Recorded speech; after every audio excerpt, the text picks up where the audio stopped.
A few months ago, Dédouze made a challenge, and I thought it was the perfect excuse to do something in Blender, with 2D and 3D elements, of course.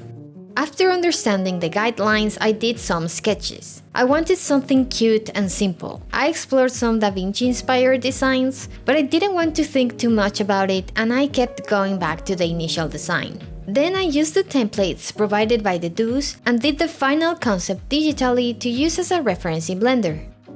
In the design stage, I decided that the general body of the ship should be 3D, including the glass, wheels, and other details. The wings, propeller, and character would be drawn and animated with grease pencil. The models don't have to be super clean, just enough for them to work, and if you see the files, you will notice some things are quite messy. Even though the wings and propeller were 2D, since I was working in a 3D space, I still needed to add a surface to draw over.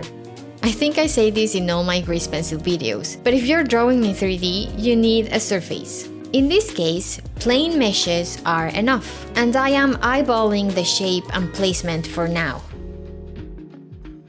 I thought this project could be a good opportunity to experiment with a free plugin called Pen. It's one of those plugins that facilitate converting meshes from grease pencil objects and other cool functions.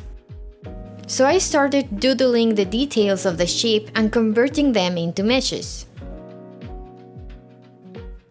I gotta be honest, it was complicated. Tons of trial and error.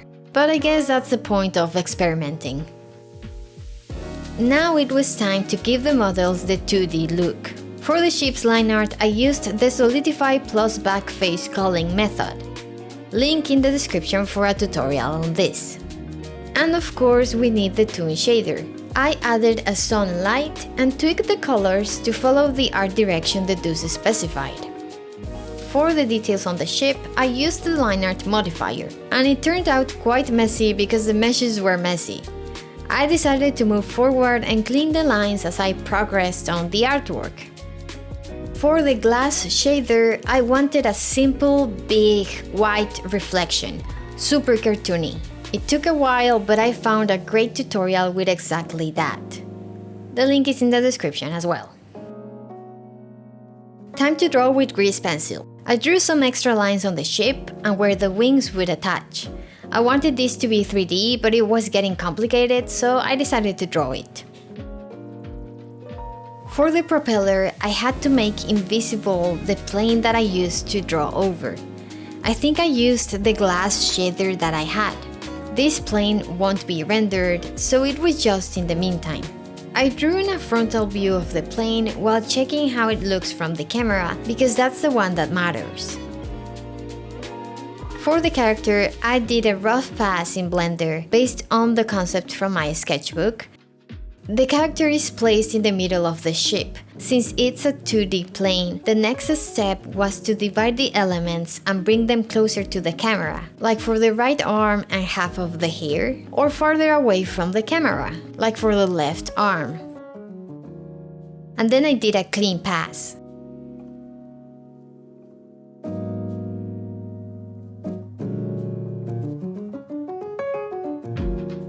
I'm distributing the lines so that the overlap with the 3D model looks good.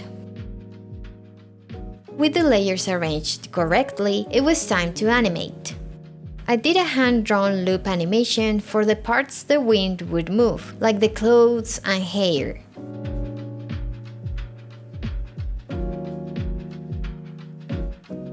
And finally, I filled each part of the character with a gray color. I struggled a bit with the wings animation. I had looked through the ships from Castle in the Sky as a reference, but I still did tons of trial and error until I liked it. I then added a mirror modifier for the wings on the other side.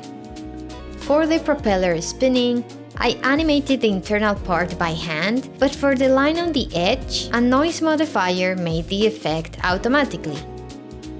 To finish, I parented everything to an empty to animate all the objects together in a sort of gliding movement, to finish selling the idea that the ship is flying. Just a subtle rotation, because if the 2D layers separate a lot, the character would break.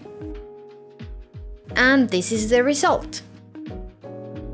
If you are interested, the files for this project are available on Patreon. Thank you for watching, and please hit the bell to get notified on my next upload, and I will see you there. Bye!